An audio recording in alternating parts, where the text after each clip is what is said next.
हाँ जी। तो नमस्कार भी सभी को। कैसे हो सारे? उम्मीद करूंगा सब बढ़िया होगे, मस्त होगे, अच्छे से चल रही होगी आप सभी की तैयारी। तो एग्जाम के लिए प्रिपेयर हो ना? रेलवे ग्रुप डी की आपको पता है एग्जाम सिटी जारी हो चुकी है, एग्जाम भी शुरू हो चुके हैं, एग्जाम सिटी आ रही है, एडमिट कार्ड आ रहे हैं। तो प्रॉपर तरीके से अपनी कंटिन्यूटी बनाए रखें भाई, ज्यादा से ज्यादा क्लासों को देखें, फटाफट देखें। जो फर्स्ट टाइम अगर क्लासेस को अभी भी देख रहे हैं तो वो क्वेश्चन आंसर वाली जो सीरीज है वो फटाफट निकाल लें, शायद कुछ क्वेश्चन सही हो जाए, क्योंकि फटाफट इतना ज्यादा मैटर तो क्लियर आपका होगा नहीं। बाकी लैब असिस्टेंट के बारे में आपको बता चुके हैं, केवीएस की भर्ती के बारे में आपको बता चुके हैं। सीधी सी बात है भाई, एग्जाम का पैटर्न बदलता है, सब्जेक्ट चेंज नहीं होता, चाहे वो मैथ होती है, चाहे वो रीजनिंग होती है, चाहे वो साइंस होता है, चाहे वो जीके होता है। करंट अफेयर को छोड़कर कभी चीजें नहीं बदलती हैं। हाँ, बाकी राजस्थान जीके की अलग बात है भाई, उसकी हम कुछ नहीं कहेंगे, ठीक है। बाकी अपने साइंस अपना सब्जेक्ट है तो साइंस से रिलेटेड बात करें तो चेंज नहीं होता, कंपटीशन एग्जाम में वही चीज रहती है, ठीक है। मानव शरीर का सबसे बड़ा अंग हमेशा त्वचा ही रहेगा, किसी भी एग्जाम में चले जाओ नहीं चेंज होगा, ठीक है।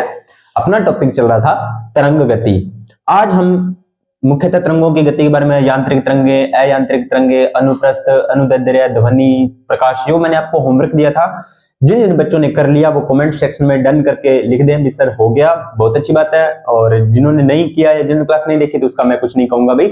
चलिए आगे करते हैं शुरू। अब उस तरंगों के नाम है, उनकी तरंग दैर्ध्य है और उनकी आवृत्ति है। यहां पर दो शब्द आएंगे, समझा देता हूं तरंग दैर्ध्य क्या होती है। तरंग दैर्ध्य स्क्रीनशॉट ले लो आप, ताकि आपको बाद में दिक्कत ना आए। तरंग दैर्ध्य क्या होती है? देखो नाम आपको अजीब लग रहा ना, तरंग दैर्ध्य पता नहीं क्या है, कुछ नहीं है, सीधी सी बात है, यह एक दूरी है, समझो ना। तो यह एक दूरी है, कुछ भी नहीं है। नाम आपको लग रहा है पता नहीं तरंग दैर्ध्य क्या है, कुछ भी नहीं है तरंग दैर्ध्य। समझो, जैसे मान लीजिए ये कोई तरंग गति कर रही है, क्या है, कोई तरंग है जो एक गति कर रही है इस तरह से, ठीक है। तो वैसे मैंने प्रकाश वाले चैप्टर में डिटेल से आपको बताया था।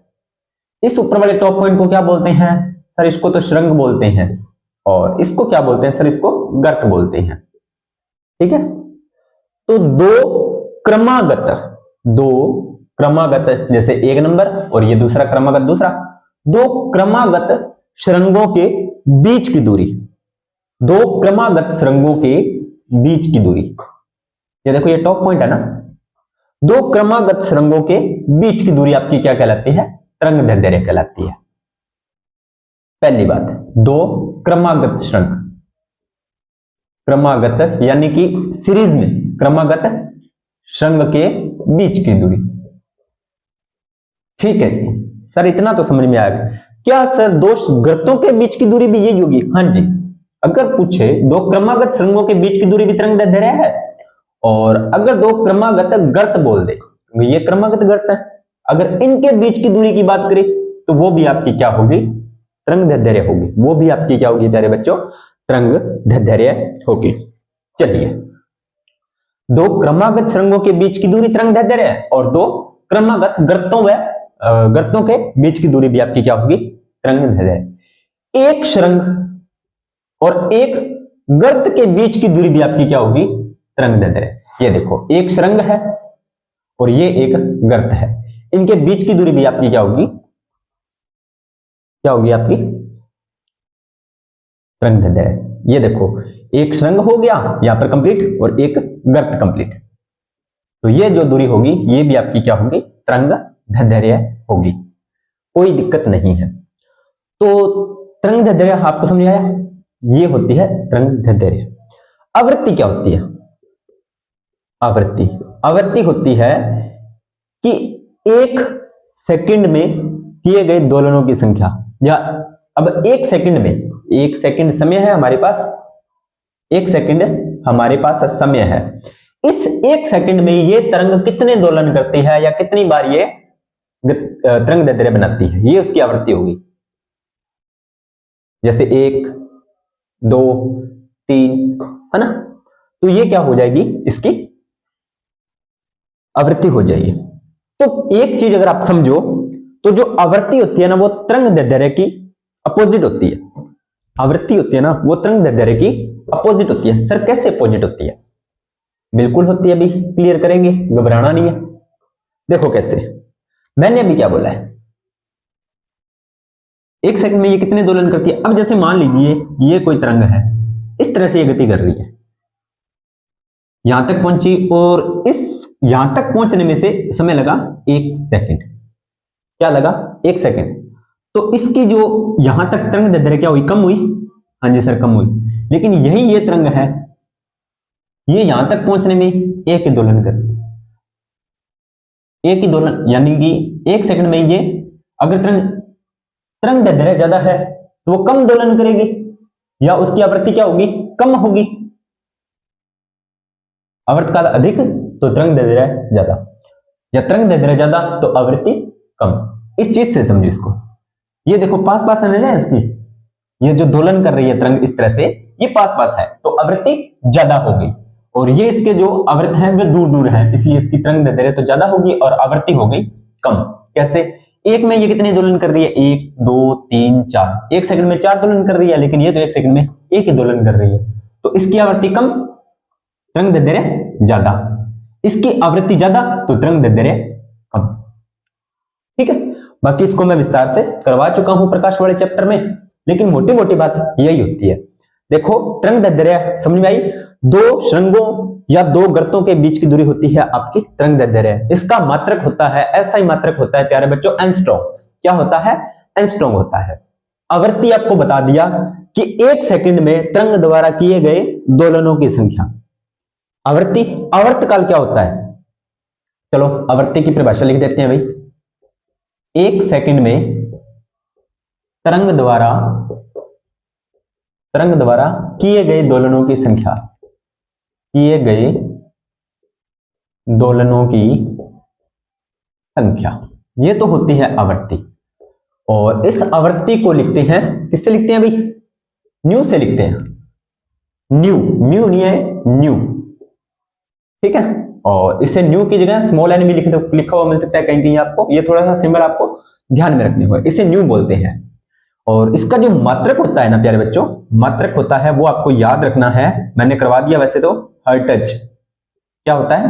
हर्ट्ज। और इसे हर्ट्ज को HZ से लिखते हैं, ये बात आपको ध्यान में होनी चाहिए। उतार लो फटाफट। तरंग दैर्ध्य का मात्रक एंगस्ट्रॉम बता दिया, इसे लैम्डा से लिखते हैं, ये भी बता दिया। आवृत्ति क्या होती है? 1 सेकंड में तरंग द्वारा किए गए दोलनों की संख्या होती है आपकी आवृत्ति, इसे न्यू से लिखते हैं। मात्रक होता है इसका हर्ट्ज, और हर्ट्ज को लिखते हैं HZ से। चलिए एक परिभाषा और रह गई, वो भी साथ के साथ जिक्र कर लेते हैं। चलिए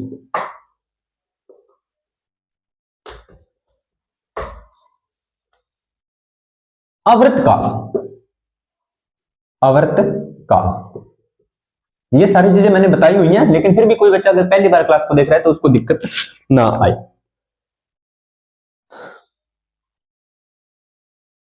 एक दोलन में लगा समय, तरंग द्वारा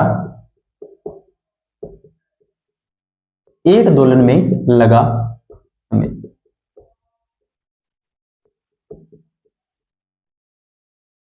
ये आपकी आवर्तकाल होता है। कैसे भी, जैसे मान लीजिए ये कोई तरंग, हाँ जी, तो थोड़ा सा टेक्निकल इश्यू हो गया था भाई। चलिए करते हैं शुरू।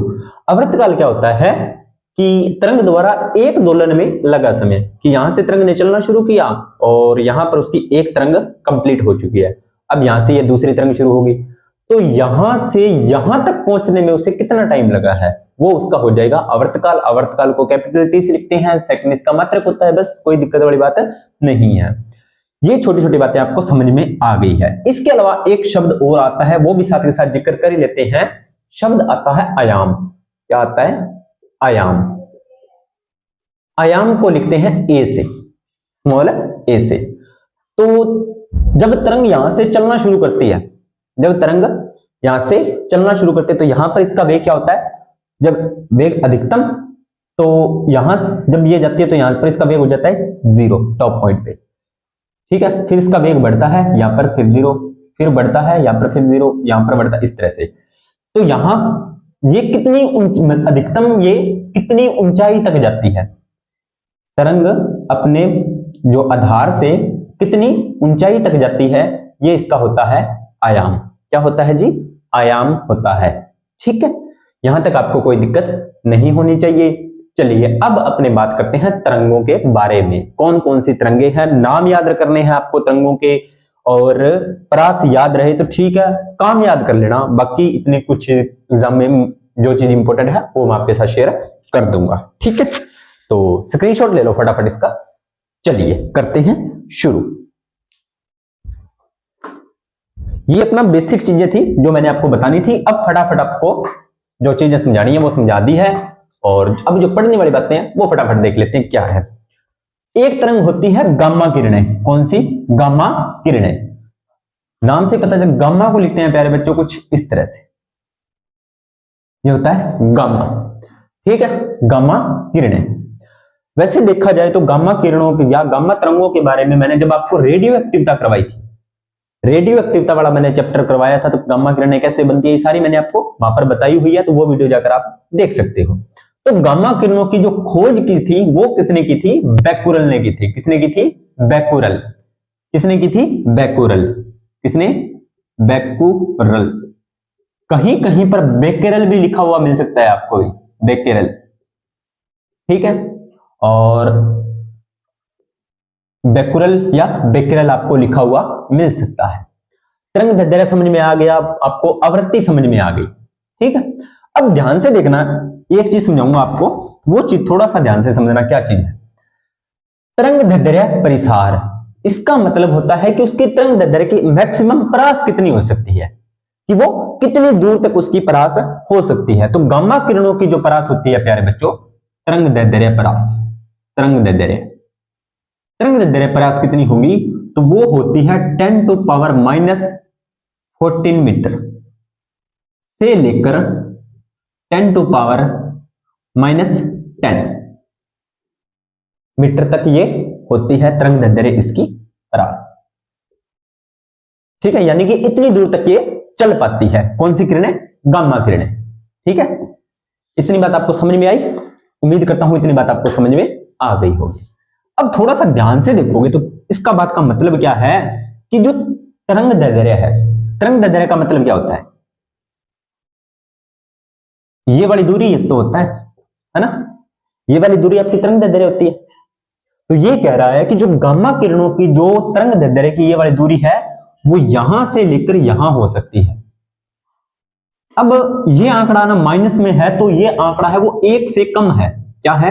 1 से कम। ये भी 1 से कम है। लेकिन ध्यान दोगे तो ये बड़ा है या ये बड़ा है? दोनों में से आंकड़ा देखोगे तो कौन सा आंकड़ा बड़ा है? ये बड़ा है आंकड़ा आपका। कौन सा आंकड़ा बड़ा है? ये आंकड़ा बड़ा है। तो यहां से लेकर यहां तक, समझ में आई मेरी बात? यहां से लेकर यहां तक, यानी कि इसके बीच की जो इतनी जो दूरी है, मीटर में है ये दूरी, कि इतने मीटर 10 की पावर -14 मीटर से लेकर 10 की पावर -10 मीटर तक की जो बीच की दूरी है वो तरंग दैर्ध्य की होती है। कौन सी किरणों की? गामा किरणों की। ठीक है, अब बात करते हैं आवृत्ति परिसर। तो ये कितनी होती है इसकी आवृत्ति? आवृत्ति समझा दिया, इसकी आवृत्ति कितनी होती है? दोलनों की संख्या 1 सेकंड में। तो ये आपकी होती है 10 टू पावर 20 मीटर से 10 टू पावर 18 मीटर। ठीक है, और नापी किस में जाती है? ये हर्ट्ज में, HZ। ठीक है, हर्ट्ज में, ये आपको ध्यान में रखना है, हर्ट्ज में नापी जाती है। क्लियर? अब इनकी जो खास बात है, अभी तक आपको इनमें जो ध्यान रखने योग्य बात है वो एक ये है कि गामा किरणों की खोज किसने की थी। ये एग्जाम में एक बार क्वेश्चन आया था, तो आपको ध्यान रखना है कि बेकेरल ने की थी। किसने की थी? बेकेरल ने की थी। भेदन क्षमता इसकी होती है अधिकतम। क्या होती है? भेदन क्षमता।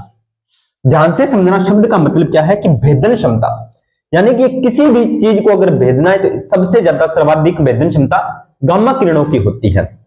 सर्वाधिक भेदन क्षमता, भेदन का मतलब क्या होता है? भेदन का मतलब किसी चीज को तोड़ना, किसी भी चीज को तोड़ना। ठीक है, तो भेदन क्षमता सर्वाधिक होती है इन गामा किरणों की, अत्यधिक होती है। इसलिए ध्यान से सुनना मेरे बच्चों, इसलिए इन किरणों का जो उपयोग है वो नाभिकीय अभिक्रिया, कौन सी अभिक्रिया प्यारे बच्चों? नाभिकीय अभिक्रिया। और कृत्रिम रेडियोधर्मिता, और कृत्रिम रेडियोधर्मिता। ये सारी बात मैंने आपको केमिस्ट्री में शेयर की थी आपके साथ, लेकिन फिर भी थोड़ी बहुत अभी बातें कर लेते हैं। नाभिकीय अभिक्रियाएं कौन सी होती हैं? तो नाभिकीय अभिक्रियाएं दो ही होती हैं, एक होती है नाभिकीय संलयन और एक होता है नाभिकीय विखंडन। एक होता है नाभिकीय संलयन और एक होता है नाभिकीय विखंडन। ठीक है। कृत्रिम का मतलब होता है आर्टिफिशियल रेडियोएक्टिवता। रेडियो एक्टिव तत्व अपने जब रेडियो एक्टिवता वाला केमिस्ट्री में टॉपिक किया था, अब ये मैं यहां पर डिटेल नहीं करवा पाऊंगा क्योंकि मैंने वहां पर डिटेल में करवाया हुआ है। कृत्रिम रेडियो एक्टिवता अगर आपने करनी हो तो रेडियो एक्टिवता की 4 क्लासेस हैं, आप देख सकते हो, पूरा डिटेल से करवाया हुआ है मेरा। ठीक है, तो वो मैं यहां पर अब नहीं बताऊंगा क्योंकि समय है बहुत कम और बहुत कुछ पढ़ना है, तो वहां पर आप देख सकते हो। ठीक है। एग्जाम में आपसे यहां फिजिक्स के अंदर नहीं पूछेगा कि कृत्रिम रेडियो एक्टिवता क्या है। अगर वो फिजिक्स में क्वेश्चन डालता है तो आपसे नहीं पूछेगा क्योंकि केमिस्ट्री का ये टॉपिक है, कृत्रिम रेडियो एक्टिवता। ठीक है। तो नाभिकीय संलयन भी मैंने आपको करवाया हुआ है प्रकाश वाले चैप्टर में, और नाभिकीय विखंडन भी करवाया हुआ है। नाभिकीय संलयन का मतलब होता है कि जब दो हल्के नाभिक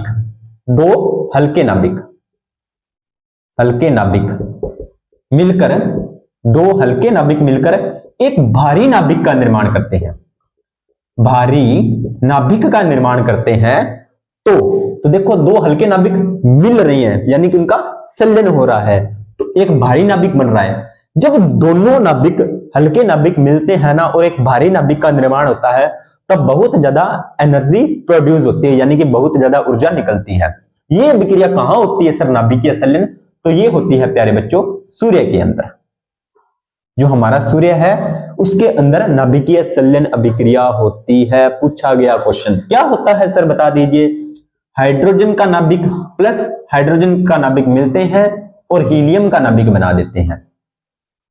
हाइड्रोजन का नाभिक प्लस हाइड्रोजन का नाभिक मिलता है और हीलियम का नाभिक बना देते हैं। इस वजह से बहुत ज्यादा एनर्जी प्रोड्यूस होती है और इसकी वजह से ही तापमान, वो जो सूर्य जो आपको जलता हुआ प्रतीत होता है, वो इन सभी नाभिकीय संलयन की वजह से आपको ये चीजें फील होती है। नाभिकीय संलयन विखंडन क्या होता है? तो एक भारी नाभिक टूटकर दो हल्के नाभिकों का निर्माण करता है। एक भारी नाभिक टूटकर एक हल्के नाभिक का निर्माण कर, दो हल्के नाभिक का निर्माण करता है, तो वो नाभिकीय विखंडन हो जाएगा। अगर एग्जाम में पूछ ले कि नाभिकीय विखंडन अभिक्रिया सबसे खतरनाक है या नाभिकीय संलयन, तो ध्यान देना प्यारे बच्चों, नाभिकीय संलयन अभिक्रिया अगर हो तो वो बहुत ही खतरनाक होती है। जो परमाणु बम बनते हैं ना, वो इन्हीं अभिक्रियाओं पर बनते हैं, नाभिकीय संलयन और नाभिकीय विखंडन। तभी तो उनका बहुत लंबे समय तक प्रभाव बना रहता है। अभी उनके बारे में अपना डिटेल से चर्चा नहीं करेंगे, जितनी अपने को जरूरत है उतना ही बढ़ेंगे। ठीक है। यहां पर ये होती है अपनी गामा किरणें कंप्लीट। अगली आती हैं एक्स किरणें। कौन सी किरणें प्यारे बच्चों? एक्स किरणें। स्क्रीनशॉट ले लो भी फटाफट। एक्स किरणें। एक्स किरणों की खोज जो की थी वो किसने की थी? रोंजन ने की थी। किसने? रोंजन ने। ठीक है। रोंजन ने एक्स किरणों की खोज की थी। किसने की थी? रोंजन ने। वही तरंगदैर्घ्य परिसर, उसमें कितनी थी? कितनी थी भाई बताओ? 14 से 10 थी। यहां पर 10 से -8, वहां पर -14 से -10, तो यहां पर -10 से -8 हो गई। और आवृत्ति परिसर इसमें कितनी होगी? 18 से 16, 18 से 16 हो गई। ठीक है, कोई दिक्कत नहीं है।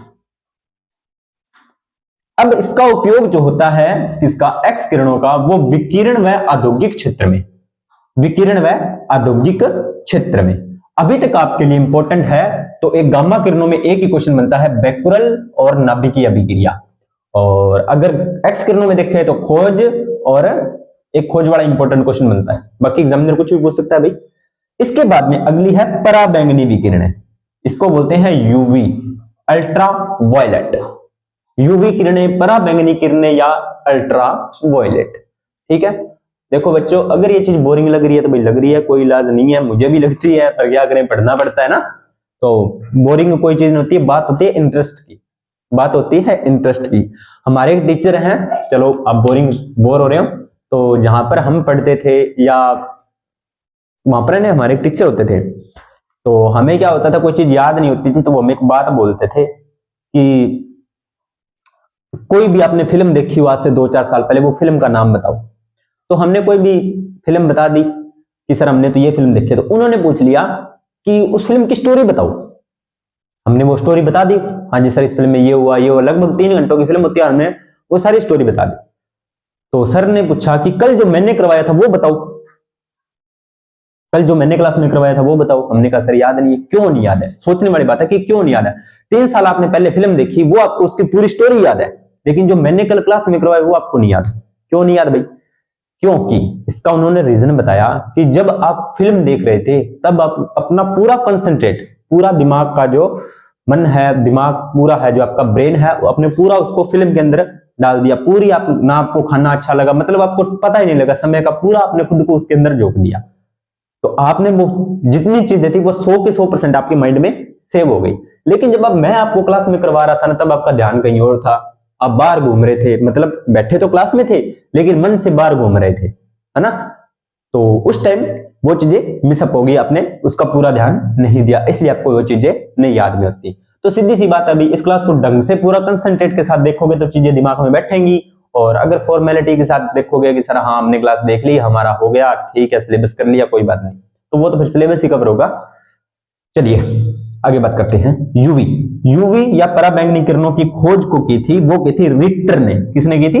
रिटर। किसने की थी? रिटर ने की थी भाई, ठीक है। इसकी तरंगदैर्ध्य प्रकाश 10 की पावर -8 से 10 की पावर -7, तरंगदैर्ध्य प्रकाश 10 की पावर -8 से 10 की पावर 7, और आवर्ती परिसर होता है इसका 10 की पावर 16 से 10 की पावर 14।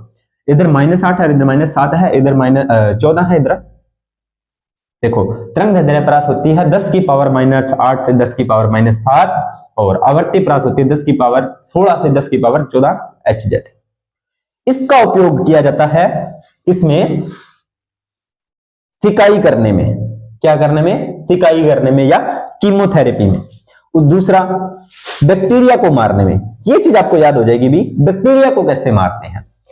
बैक्टीरिया को मारने में यूवी किरणों का उपयोग कैसे होता है, तो आपको ये चीज आपको समझ में आ जाएगी बैक्टीरिया को मारने में कैसे। आजकल आपको पता है कि वायु प्रदूषण बढ़ रहा है, जल प्रदूषण बढ़ रहा है। वायु प्रदूषण को तो अपने, अब देखो, नाक के अंदर अपने मास्क लगा के रख लेंगे, थोड़ा बचाव हो जाएगा। लेकिन जल प्रदूषण में क्या होता है, अपने पहले तो नॉर्मल जल होता था वो पी लेते थे, लेकिन आजकल हमने क्या कर रखा है घरों में, मैं किसी भी कंपनी का यहाँ पर प्रमोशन नहीं कर रहा हूं, अगर मैं किसी कंपनी का नाम लेता हूं तो आप ये नहीं कहोगे सर उस कंपनी का आपने नाम लिया, क्यों लिया। कोई भी वाटर प्यूरिफायर आता है, ठीक है, बहुत से कंपनियों के अलग अलग वाटर प्यूरिफायरिंग आते हैं, तो वहां पर आपको लिखा होता है कि यूवी रेंज से प्यूरिफाई होता है, यूवी रेंज से। तो क्यों होता है? क्योंकि ये यूवी रेंज वहां से गिरती है वाटर के अंदर, और वाटर के अंदर जो बैक्टीरियाज होते हैं उनको ये नष्ट कर देती है। क्या कर देती है? यूवी रेंज उस बैक्टीरियाज को नष्ट कर देती है, और पानी होता है वो प्यूरिफाई हो जाता है, और वो पानी हम पीते हैं तो हमें कोई बीमारी नहीं होती, ठीक है। तो आपको ध्यान रखना है कि बैक्टीरिया को नष्ट करने में कौन सा होता है? पराबैंगनी विकिरण। तीसरी बात आपको याद रखनी है, प्रकाश विद्युत प्रभाव उत्पन्न करने में। प्रकाश विद्युत प्रभाव, इसकी मैं अलग से वीडियो बनाऊंगा भाई, कमेंट सेक्शन में डाल देना, इसकी एक अलग शॉर्ट बनाएंगे प्रकाश विद्युत प्रभाव की, ठीक है। अलग से पूरा आपको इसको विद एग्जांपल एंड डिटेल से समझाएंगे, इसलिए मैं अभी इसको क्लैरिफाई नहीं कर रहा हूं, ठीक है। क्या चीज है? प्रकाश विद्युत प्रभाव को उत्पन्न करने में किसका उपयोग किया जाता है? पराबैंगनी विकिरणों का। किसका उपयोग किया जाता है? पराबैंगनी विकिरणों का। चलिए अगली किरणें हैं दृश्य विकिरणें। नाम से ही पता चल रहा है, दृश्य का मतलब क्या होता है? देखना। दृश्य का मतलब क्या होता है? देखना ही तो होता है बस। तो ये जो आपकी दृश्य विकिरणें हैं, इनकी खोज किसने की थी? न्यूटन ने की थी। किसने की थी प्यारे बच्चों? न्यूटन ने की थी। चलो न्यूटन की एक बात आप बता दीजिए, फादर ऑफ फिजिक्स किससे कहा जाता है? न्यूटन को ही कहा जाता है भाई, ठीक है। ग्रेविटी की खोज न्यूटन ने की थी, ये सारी बातें आपको पता है, ठीक है। तो न्यूटन ने, दृश्य विकिरणों की खोज भी किसने की थी? न्यूटन ने की थी, है ना। गति के नियम भी किसने दिए थे? न्यूटन ने दिए थे। ये थोड़ी चीजें आप अपने दिमाग में रखा करो, ये सारी चीजें मैं पीछे आपको करवा चुका हूं। न्यूटन के बारे में जितनी भी बातें थी आपको मैं प्रकाश वाले चैप्टर में, ग्रेविटी वाले में, गति वाले में, इंट्रोडक्शन में न्यूटन की बहुत बातें कर ली अपने ना, वही सेब वाला बंदा। चलिए आगे बात करते हैं। तरंग दैर्ध्य परिसर इसकी कितनी होती है? 3.9। ये नोट कर लेना भाई, दृश्य विकिरणों की 3.9 इंटू 10⁻⁷ कितनी? 3.9 इंटू 10⁻⁷ मीटर से 7.8 इंटू 10⁻⁷ मीटर। ये आपको डाटा याद रखना पड़ेगा, कोई इलाज नहीं है इसका। ये इसकी तरंग दैर्ध्य परिसार होती है। ठीक है, चलिए अगले हैं आवृत्ति। आवृत्ति होती है 10⁻14 से 10⁻12 तक, कोई बड़ी बात नहीं है। दृश्य विकिरण कुछ याद करना नहीं है, इसका उपयोग कहां होता है? हमें वस्तुएं दिखाई देती हैं, बस सीधी सी बात है। प्रकाश विकिरण कह सकते हो आप इसे, है ना। दृश्य का मतलब देखना ही तो होता है, तो इसका उपयोग होता है वस्तुओं को देखने में। मैंने कल आपको परसों या कल मैंने आपको बातें बताई थी कि हमें वस्तुएं क्यों दिखाई देती हैं। प्रकाश वाले चैप्टर में बता दिया था। 2 कंडीशन बताई थी, या तो वस्तु प्रकाश में हो या खुद प्रकाश उत्पन्न करती हो, और प्रकाश का परावर्तन। बस, तो वस्तुओं को दिखाई देती हैं तो वो कौन सी विकिरणों से? दृश्य विकिरणों से। ठीक है, ये इतनी बातें हैं। अगली विकिरणें हैं अवरक्त विकिरणें। अवरक्त विकिरणें खोज हॉर्शल ने की थी। किसने की थी? हॉर्शल। वैज्ञानिक का नाम क्या है? हॉर्शल है भाई। ये वैज्ञानिक के नाम आपको याद होने चाहिए। और मैंने जहां से ये डाटा लिया है उसमें ये सारणी बनाकर दिया हुआ था, लेकिन मैंने इसको एक एक विकिरण के बारे में अलग लिखा। उसने डायरेक्ट सारणी बनाकर कर दिया था, उसने भी बहुत अच्छा काम किया था। लेकिन मैं ये चाहता हूं कि ये जो मैंने करवाया है आप इसको दोबारा सारणी में बनाओ, ताकि आपको याद हो जाएगा। ये आपका होमवर्क रहेगा। मैंने सारणी को तोड़कर ये डाटा अलग तैयार किया है, आप इसी को दोबारा सारणी बनाओ, इसी को दोबारा सारणी में बनाओ, ताकि आपको 2-3 बार लिखोगे तो याद हो जाएगा। बस मेरा मोटिव आपको याद करवाना है, नहीं तो मैं सीधे डायरेक्ट यहाँ पे सारणी से समझा देता, है ना। इसलिए मैंने सारणी को तोड़कर ये डाटा तैयार किया है। तो आप इस डाटा को दोबारा सारणी में बनाओ। जितना ज्यादा ये चीजें लिखोगे उतनी ज्यादा याद होंगे। डाटा है, लिखना पड़ेगा, याद करने पड़ेगा, कोई इलाज नहीं है भाई। ठीक है, प्रकाश की चाल 3 × 10⁸ मीटर पर सेकंड है तो है, मैं उसको नहीं याद करवा सकता आपको, नहीं याद। ये तो डाटा है, आपको याद करना पड़ेगा, इसका कोई इलाज नहीं है। चलिए आगे बात करते हैं। तरंग दैर्ध्य परिसर 7.8 × 10⁻⁷ से लेकर 10⁻³ तक है। बस आवृत्ति 12 से 10, यानी कि 10⁻12 से 10⁻10। वही मात्रक आपको पता है क्या होता है? HZ यानी कि हर्ट्ज। बता दिया, एक ही चीज बार बार बताने की जरूरत नहीं। यह ऊष्मीय विकिरण होती है। कौन सी? अवरक्त। अवरक्त का मतलब होता है कि रक्त जैसा कलर। अवरक्त का मतलब क्या होता है? रक्त जैसा कलर। रक्त जैसा कलर का मतलब होता है लाल रंग। अब कोई भी चीज को अपने ऊष्मा देते हैं तो वो लाल होती है, तो ऊष्मीय विकिरण होती है। कौन सी? अवरक्त तरंगें। शब्दों को जोड़ो बस। अब देखो इसका उपयोग जो होता है, इसका जो उपयोग होता है, मैंने कल आपको एक बात बोली थी कि आप तरंगों को खुली आंखों से नहीं देख सकते, तो इसका उपयोग जो होता है कौन सी? अवरक्त तरंगों का टीवी के रिमोट कंट्रोल में।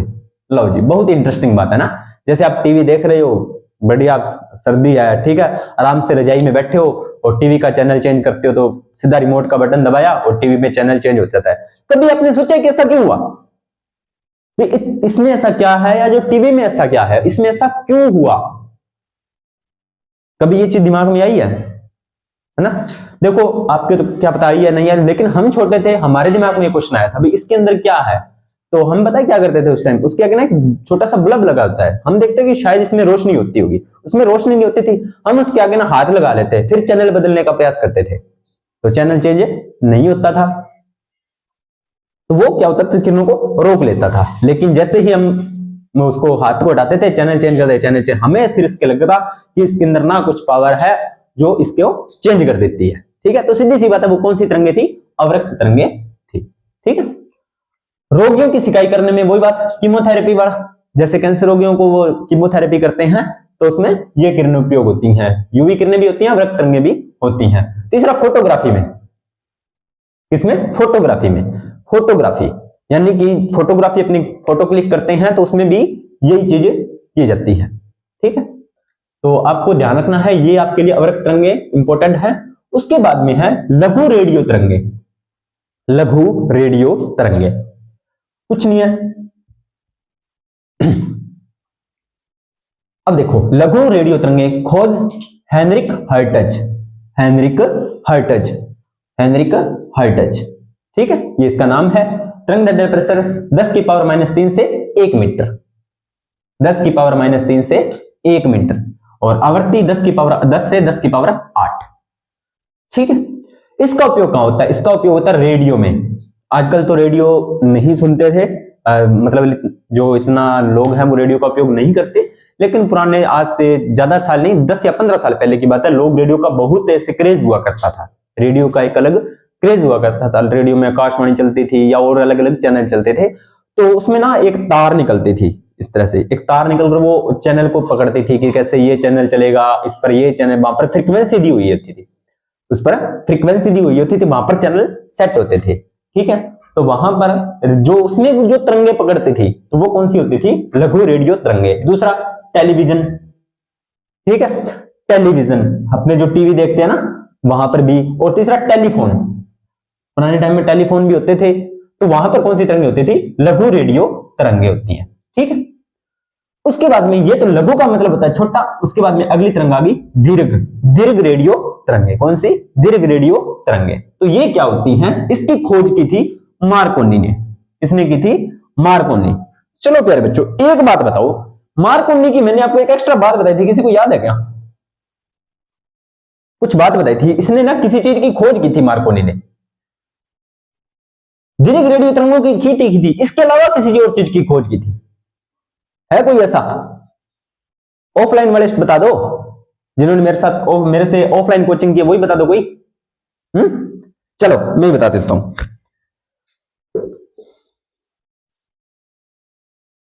मैंने याद करवाया था, मैंने आपको एक चीज बोली थी कि खोज से रिलेटेड मैंने एक वीडियो बनाई थी। साइकिल की खोज मैकमिलन, और जनरेटर की खोज कौन था भाई? फेराडे, है ना। टेलीफोन की खोज ग्राहम बेल, टेलीविजन की खोज जेलबर्ड, है ना। तो मार्कोनी रेडियो, रेडियो की खोज या रेडियो का आविष्कार किसने किया था? मार्कोनी ने किया था। तो इसको कैसे याद करेंगे? देखो ट्रिक होती है ना, वो फालतू बनाई होती है ऐसे, मतलब इसका रियल में कोई मतलब नहीं होता, लेकिन ये दिमाग में अटक जाती है। एग्जाम में क्वेश्चन सही करना है, ठीक है। ट्रिक का मतलब ये नहीं होता कि ये किताबों में लिखी जाए या इनको मतलब इनसे अलग से कोई क्वेश्चन बनाए जाए, वो नहीं होता। ट्रिक का मतलब होता है क्वेश्चन दिमाग में अटक जाए, भी हाँ ऐसे ऐसे करके कुछ क्वेश्चन आए हैं।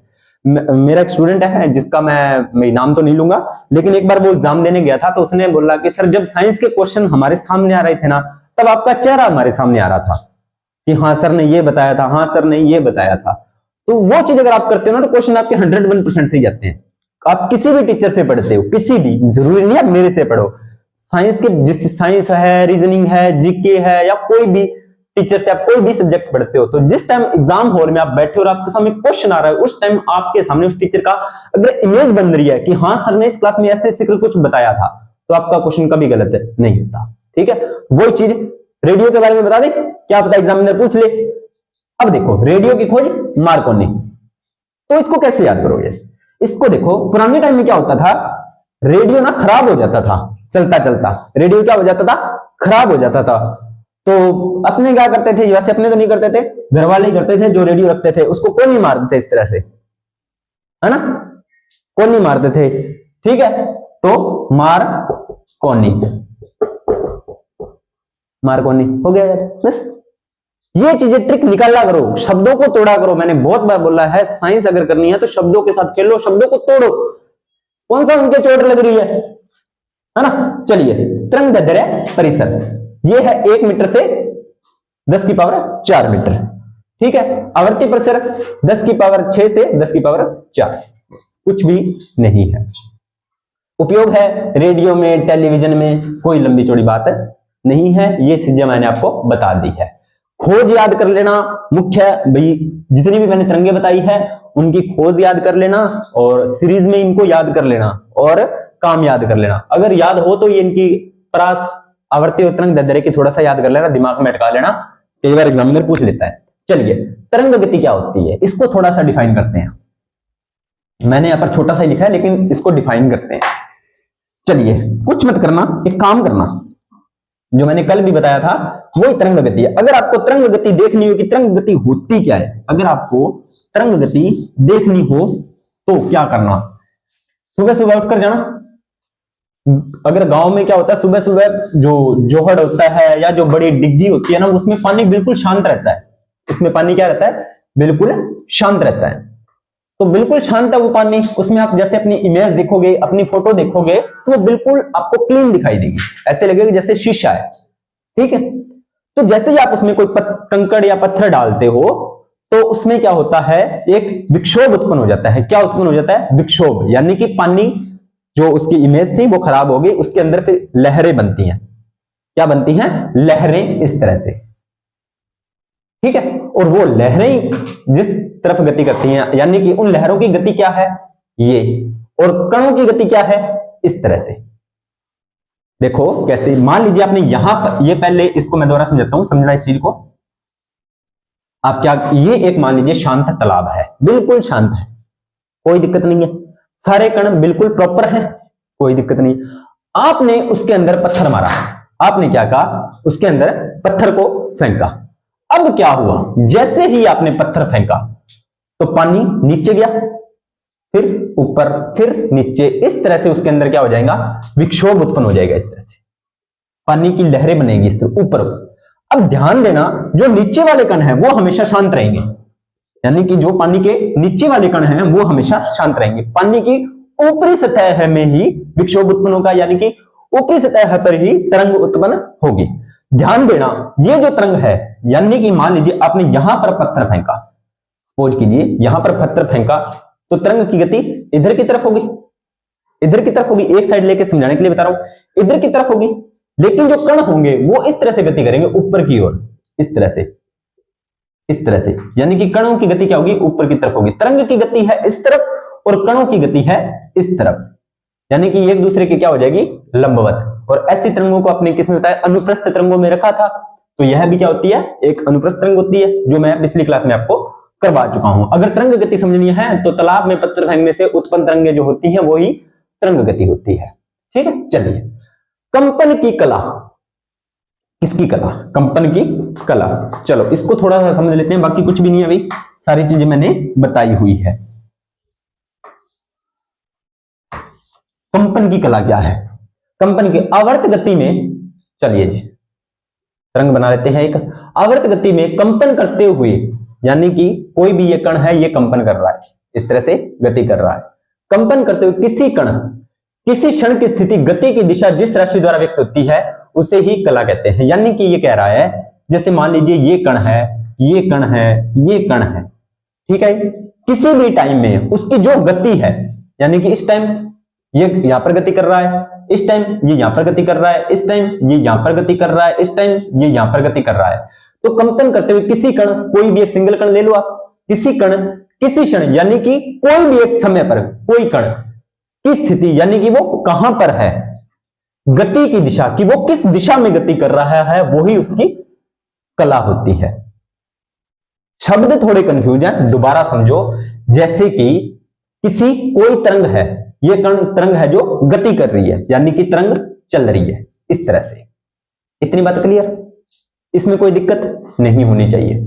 कंपन करते हुए कोई भी कण, किसी कण, अब यहां पर भी कण है, मान लीजिए यहां पर भी है, यहां पर भी है, अपने एक सिंगल जगह कण को मान लेते हैं कि सर आप ना यहां पर कण को मानो, बिल्कुल मान लेते हैं यहां पर कोई कण है, और टाइम क्या है, कोई भी एक क्षण मान लो, किसी भी क्षण कण मान लीजिए, उस टाइम कोई कण है वो यहां गति कर रहा है, कहां पर, यहां पर। तो किसी कण, किसी क्षण की स्थिति, यानी कि उस टाइम वो कण कहां पर है, यहां पर है, और कौन सी दिशा में गति कर रहा है, तो ये इस दिशा में गति कर रहा है, इस दिशा में गति कर रहा है। उसे जिस राशि द्वारा व्यक्त किया जाता है उसे ही क्या बोलते हैं, कंपन की कला बोलते हैं। ठीक, कोई दिक्कत नहीं है। कंपन करने वाले कण के विस्थापन व गति की दिशा अन्य राशियों के विषय के क्षण पर व्यक्त होती है। इसमें कुछ बात नहीं है, अभी आपको इतना ध्यान रखना है। क्या कह रहा है कि जो कोई भी कला का मतलब क्या है कि वो किस दिशा में गति कर रहा है। कोई भी सिंगल कण है, किसी भी टाइम अगर अपने उसको रोक कर देखें तो वो किस दिशा में गति कर रहा है, कौन से टाइम, उससे जिस राशि से व्यक्त करेंगे वो ही होगी आपकी कंपन कला। बस इतनी बात है, ठीक है। और इसके बाद इसके बारे में आगे और विस्तार से अपने वर्णन सब्जेक्ट में, सिलेबस में नहीं है, इसलिए अपने यहां पर ही इसको रोकेंगे। और इसके बाद में जो आवृत्ति है, आयाम है, ये सारी चीजें मैंने आपको पीछे वीडियो में बता चुका हूं, तो इसके बारे में आगे बताने की जरूरत नहीं है। ठीक है, यहां पर अपना टॉपिक होता है कंप्लीट, और अगला टॉपिक रहेगा जो अपना कौन सा रहेगा, केमिस्ट्री का टॉपिक रहेगा अम्ल, क्षार और लवण। अम्ल, क्षार और लवण, एसिड, बेस एंड साल्ट। ठीक है, ये अपना टॉपिक रहेगा। कम से कम इसकी 5 क्लासेस बनेंगी, क्योंकि यहां से क्वेश्चन अच्छे अच्छे आते हैं। ठीक है, और इसके बारे में इस क्लास से रिलेटेड, कौन सी, तरंग गति क्लास से रिलेटेड आपको किसी को कोई भी डाउट हो, कोई भी चीज समझ में नहीं आई हो, कमेंट सेक्शन में डालिए, आपको रिप्लाई जरूर मिलेगा, आपको रिप्लाई जरूर मिलेगा। अगर फिर भी किसी को कोई डाउट हो किसी भी चीज से रिलेटेड, कमेंट सेक्शन में पूछा करो भाई। ज्यादा से ज्यादा वीडियो को लाइक किया करो, शेयर किया करो। मेन मुद्दा यह है कि अगर आप क्लास को देख रहे हो तो पेशेंस के साथ देखो। वो कहते हैं ना कि एक दिन में कामयाबी नहीं मिलती, परंतु लगातार कंसिस्टेंसी बनाए रखने से एक दिन कामयाबी जरूर मिलती है। ठीक है, तो आप बोलोगे कि मैंने आज से पढ़ना शुरू किया है, आज ही मुझे साइंस में समझ में आ जाए, आज ही मैं सिलेक्शन ले लूं, तो नहीं होगा भाई, किसी हालत में नहीं होगा। कंटिन्यूटी बनाए रखनी पड़ेगी। लगातार क्लासेस को देखो, फटाफट सिलेबस को निकालो। और जिन बच्चों ने अभी तैयारी शुरू की है, तो उनकी जो साइंस डिपार्टमेंट से हैं, अभी तैयारी शुरू की है, तो मैं उनको एक ही बात कहना चाहूंगा कि फटाफट पीछे वाली क्लासेस देख के आओ मेरे साथ जल्दी से जल्दी। मतलब जो पीछे रिकॉर्डेड है, जैसे मैं तो दिन में 40-45 मिनट की क्लास लेता हूं, लेकिन आपके पास तो 24 घंटे है ना। पीछे वाली क्लासों को ले आओ फटाफट आगे और मेरे साथ मिलो, उसके मेरे साथ मिलके आगे चलो। लैब असिस्टेंट में जो मैं करवा रहा हूं उसके अलावा फिजिक्स केमिस्ट्री मैंने आपको बोल दिया है कि देख रहे हैं आपके लिए टीचर मिल गया तो करवा देंगे, अदरवाइज बायोलॉजी तो मैं आपको संपूर्ण करवाऊंगा, ये मेरा आपसे वादा है। उसमें कोई दिक्कत वाली बात है आपको नहीं होगी। देखते हैं बायोलॉजी आपको 1 शॉट में करवाएं या वो भी थोड़ा सा उस पर काम चल रहा है। जैसे भी होगा आपको बायोलॉजी कंप्लीट करवाएंगे। उसमें से भी जो लैब असिस्टेंट की तैयारी कर रहे हैं बच्चे, उनके लिए कोशिका वाला चैप्टर, कोशिका विभाजन, मानव रोग, रक्त परिसंचरण तंत्र, ये 5-6 टॉपिक आपके उसी लेवल पे मैंने करवाए हैं। लैब असिस्टेंट को टारगेट लेकर मैंने नीट लेवल तक के करवाए हैं वो टॉपिक, तो उसको दोबारा करवाने की जरूरत नहीं है, उससे बाहर वो चीजें नहीं पूछेगा। मैंने बहुत गहराई में जा जाके चीजें आपको करवाई हैं, बीएससी लेवल तक का मैटर मैंने उठाया है। फिर भी किसी को कोई करना हो कि नहीं सर हमें तो दोबारा करवाओ, तो टाइम मिला तो दोबारा करवा देंगे, कोई दिक्कत वाली बात नहीं है। ठीक है, तो क्लास को ज्यादा से ज्यादा शेयर किया करो, लाइक किया करो, कमेंट किया करो। मेरा भी गला थोड़ा सा खराब हो गया। मिलते हैं नेक्स्ट वीडियो के अंदर, ज्यादा बातें न करते हुए। तब तक अपनी तैयारी को जारी रखें, कंटिन्यूटी बनाए रखें और अपनी मेहनत को जारी रखें। मिलते हैं नेक्स्ट वीडियो के अंदर, तब तक आप सभी का धन्यवाद।